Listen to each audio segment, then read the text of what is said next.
The flash of cameras illuminated Muhammad Ali's face as he entered the Grand Hotel lobby in New York City. Despite his Parkinson's tremors becoming more pronounced, his eyes still carried that unmistakable spark of defiance that had defined his legendary career. Jonathan Pierce, a sports marketing executive with slicked-back hair and a $1,000 suit, pushed through the crowd of reporters and extended his hand toward the boxing legend. "Mr. Ali, Jonathan Pierce from Global Image. I've been trying to reach you for weeks about an exclusive opportunity," he announced loudly, ensuring nearby journalists could overhear.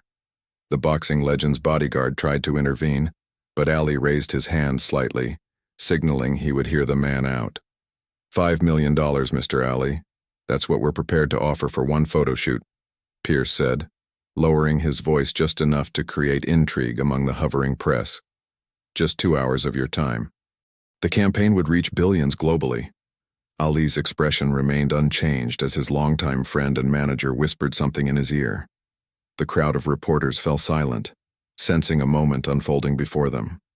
The greatest, now 62 years old and battling a disease that had stolen much of his physical prowess but none of his spirit, slowly raised his trembling hand to silence the room. "Young man," Ali began, his voice softer than in his prime but carrying no less power, "what exactly would I be selling in this picture of yours?" Before he could answer, a reporter's cell phone rang, capturing the exact moment when history was about to be made. A decision that would echo around the world and remind everyone why Muhammad Ali wasn't just a boxing champion, but a champion of humanity. Before continuing, if you're watching this on television or your phone, please subscribe to the channel and leave a comment letting me know where you're watching my videos from. I want to know how far they're reaching. Thank you. The marketing executive smiled broadly, confident in his pitch. "Alcohol, Mr. Ali. Premium vodka. The campaign would position you as the ultimate icon of success and indulgence. Your face would be on billboards in 47 countries by next month." A murmur rippled through the crowd. Everyone present knew Muhammad Ali was a devout Muslim who had famously rejected alcohol throughout his life. The offer seemed tone-deaf at best, deliberately provocative at worst. Ali's friend Howard Bingham, who had been by his side for decades, stepped forward with concern etched across his face. "Jonathan, I think you should know. I know exactly who I'm talking to," Pierce interrupted, his confidence unwavering. "I'm talking to a businessman. A smart one. $5 million for one afternoon, Mr. Ali. That's more than most people make in a lifetime." The lobby had grown increasingly crowded as word spread that the greatest was in the building. Hotel staff struggled to maintain order as tourists and fans pressed forward, smartphones raised to capture whatever was unfolding. Among them was a young boy, no more than 10 years old, wearing a homemade t-shirt with Ali's face painted on it. His father had lifted him onto his shoulders for a better view.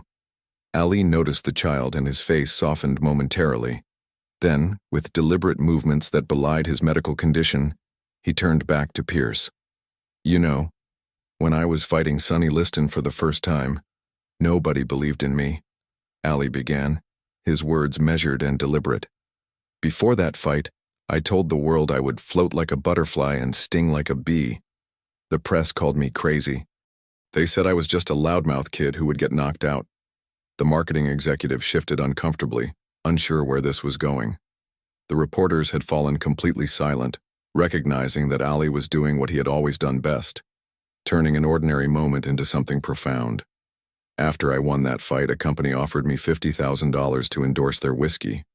50,000 in 1964 was like 5 million now," Ali continued, his eyes finding the young boy in the crowd again. "I told them no then, just like I'm telling you no today." Pierce's smile faltered. "Mr. Ali, perhaps we could discuss a different product. Our portfolio includes—" "Young man," Ali interrupted, his voice finding some of its old strength.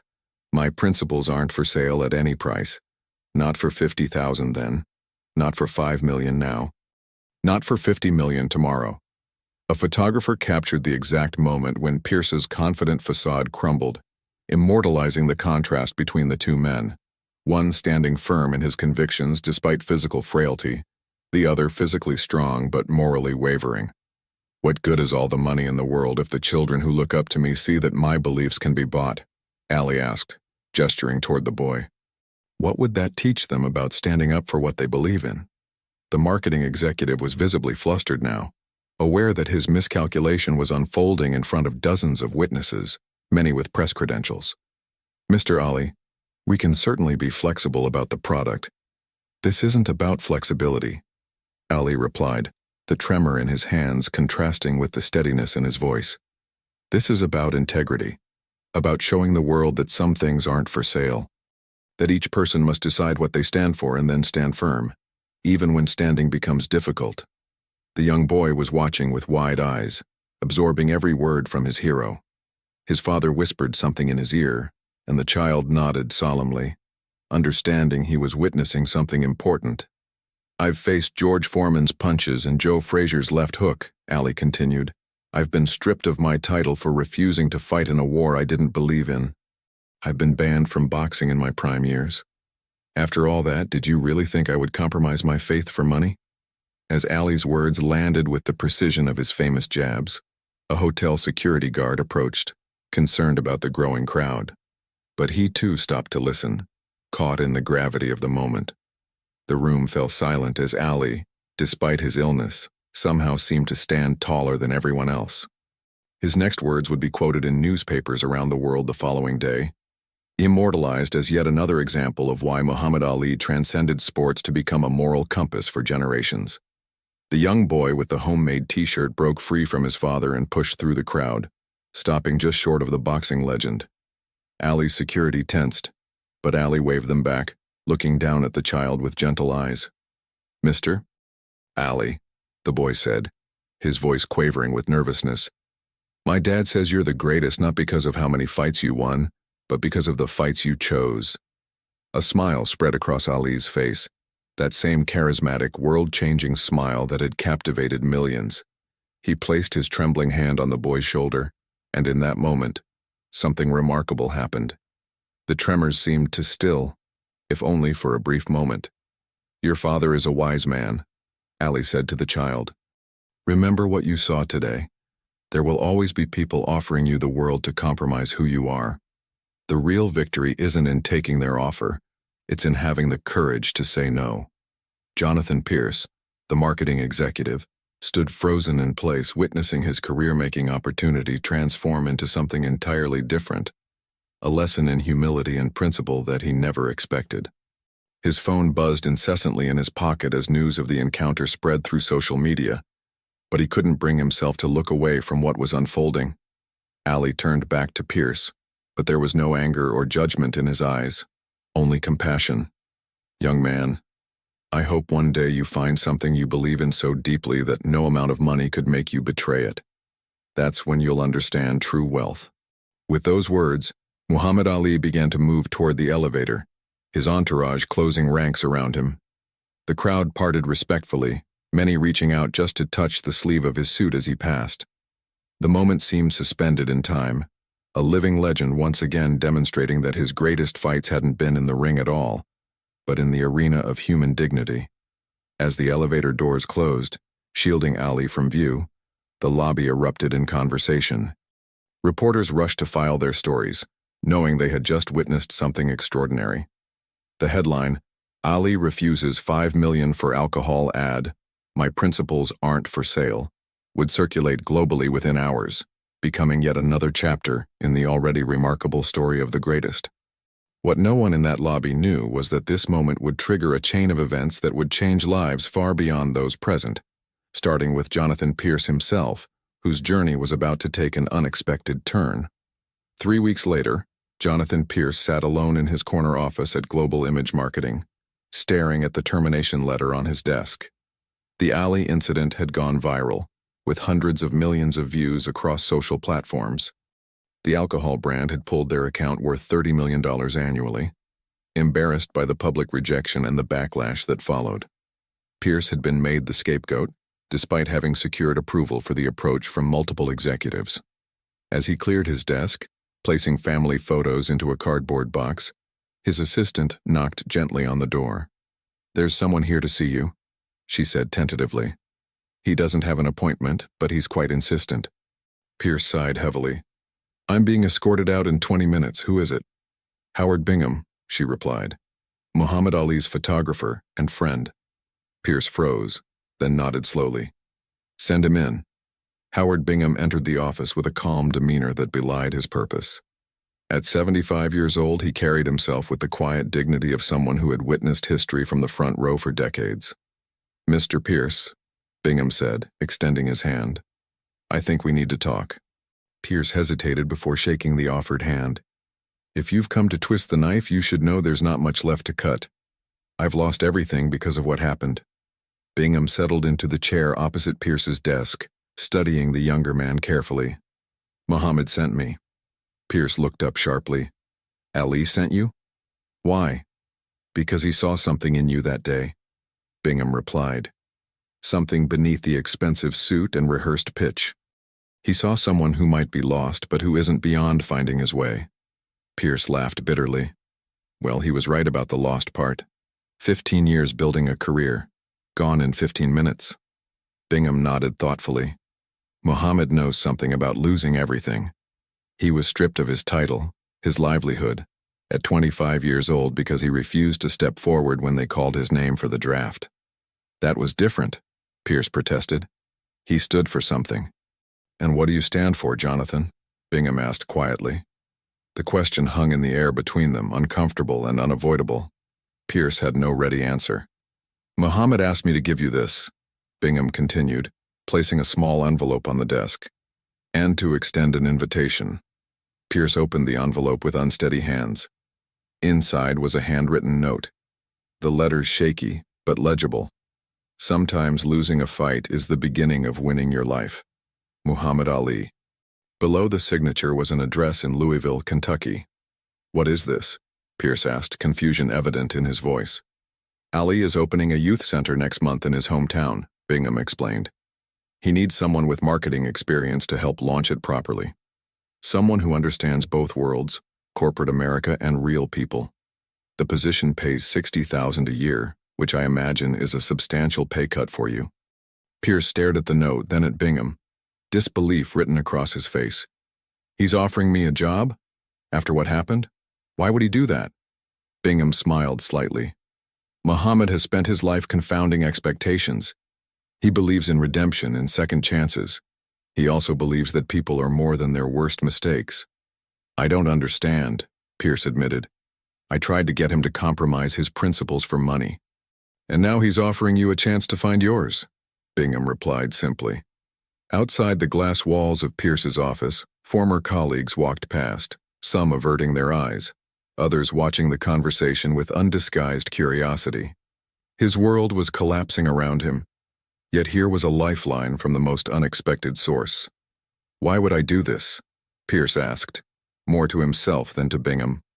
That, Bingham said, rising from his chair, is exactly the question Muhammad hopes you'll answer for yourself. You have his number in that envelope. Call him when you decide what you stand for.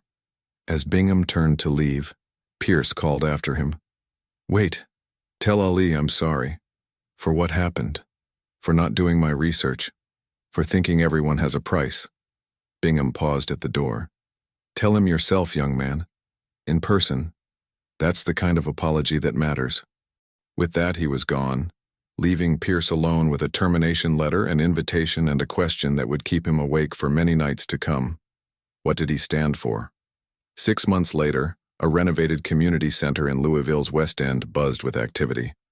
Local children streamed through the doors after school, greeted by volunteers and staff members wearing T-shirts emblazoned with Ali's silhouette and the words, Champions of Character.